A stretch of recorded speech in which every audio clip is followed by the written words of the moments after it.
Hi friends, ఇది గోధుమల హల్వా అండి. హల్వా అంటారు, అమృత ఫలం అంటారు. దాంతో రొట్టె అండి. ఒకే దాంతో స్వీటు హాట్ రెండు చేయొచ్చండి. ఇదేమో రొట్టి, అదేమో హల్వా. ఇప్పుడు మనము ఇది ఎలా చేయాలో చూస్తామా ఫ్రెండ్స్. గోధుమలు తీసుకునేది మనకు ఎన్ని కావాలో అన్ని మాత్రమే. తినేవాళ్ళు ఉంటే మాత్రం కొంచెం ఎక్కువ వేసుకోవచ్చు, లేకపోతే లేదు. ముందు అయితేనేమో మా సన్న గోధుమలు వచ్చేది, ఇప్పుడు ఉడ్డు గోధుమలే వస్తున్నాయి. ఇది పూర్వకాలం స్వీట్ అండి. ముందు రోజు నైటే నానబెట్టుకోవాలి గోధుమలు, కొద్దిగా బియ్యం, ఒక 2 పిడికిళ్ళు అండి బియ్యం వేసుకొని నానబెట్టుకునేసి బాగా కడిగేసి వాష్ చేసి నానబెట్టుకొని పెట్టుకోవాలి రాత్రిపూట. ప్రొద్దున లేస్తానే మిక్సీకి పెట్టుకొని ఇలా పాలు తీసుకోవాలండి. గోధుమలు పాలు చూడండి, ఇలా మిక్సీకి వేసుకుంటే ఇలా వస్తుంది. దాంట్లో కొంచెం నీళ్లు పోసుకుంటా తగిన నీళ్ళు పోసుకోవాలి. చాలా పోసుకుంటే పలచగా అయిపోతుంది, బాగుండదు టేస్ట్. చూడండి, ఇట్లా పాలన్నీ ఇట్లా అయినాక దాంట్లోకి బెల్లం వేసి కరిగి పెట్టుకోవాలి. మనకు బెల్లం ఎంత కావాలో తీపి దాన్ని బట్టి బెల్లం వేసుకొని కరిగి పెట్టుకోవాలి. చక్కెర వేయకూడదండి, చక్కెర వేస్తే బాగుండదు. దీనికి బెల్లమే వేయాలి. టేస్ట్ హెల్దీ వేరే బాగుంటుంది.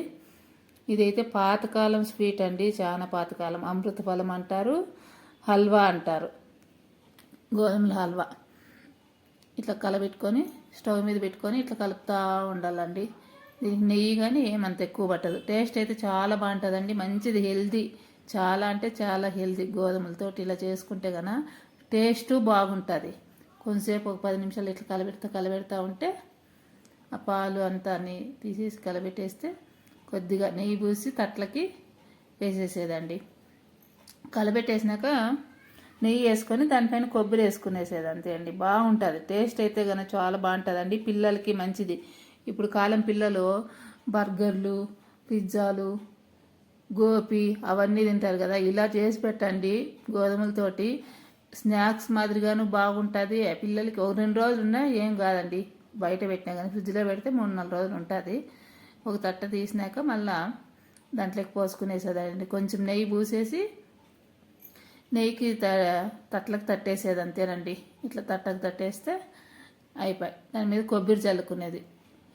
ఇట్లా కొబ్బరి చల్లి పెట్టేస్తే కొద్దిసేపు అయినాక చల్లగైనాక బిల్లలు కోసేసేది, అంతే అండి. ఇప్పుడు అది మిగిలింటుంది కదా, మనం మిక్సీకి వేసుకున్నాం కదా, అది మిగిలింటుంది. పాలన్నీ తీసినాక పైన పొట్టు అంతా ఉంటుంది కదా, మరీ అంత మెత్తగా ఏం కదా, అదంతా ఇప్పుడు రొట్టి చేసుకునేది.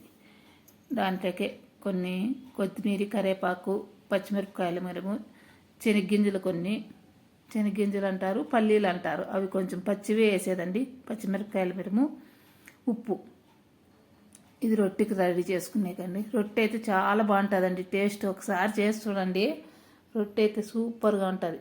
కొంచెం పచ్చిపిండి వేసుకోవాలండి. వేసుకుంటే కొంచెం బాగా వస్తుంది టేస్ట్. పచ్చిపిండి అంటే బియ్యపిండి, వరిపిండి అంటారు కదా, బియ్యపిండి, వరిపిండి, అది కొద్దిగా వేసుకోవాలి. చాలా వేసుకోకూడదు. కొద్దిగా ఉప్పు వేసుకొని కలుపుకొని మొత్తం అంతా కలిపి పెట్టుకునేసి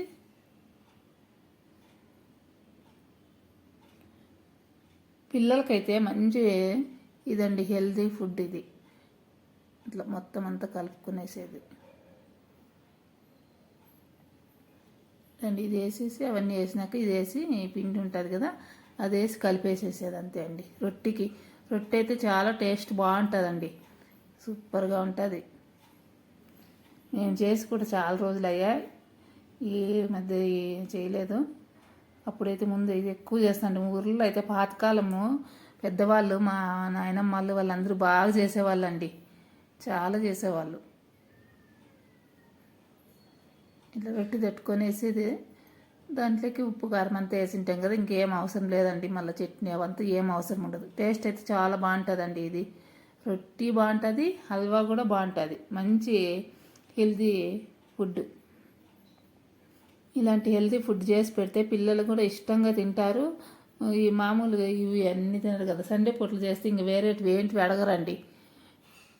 గోపీలంట, పిజ్జాలంట అట్లాంటివి వేడవారు. చూడండి, ఇట్లా బిల్లలు కట్ చేసుకునేది. మనకి ఆ షేప్లో కావాలంటే ఆ షేప్లో కట్ చేసుకునేది. రొట్టి ఇలా చేసుకునేసేది.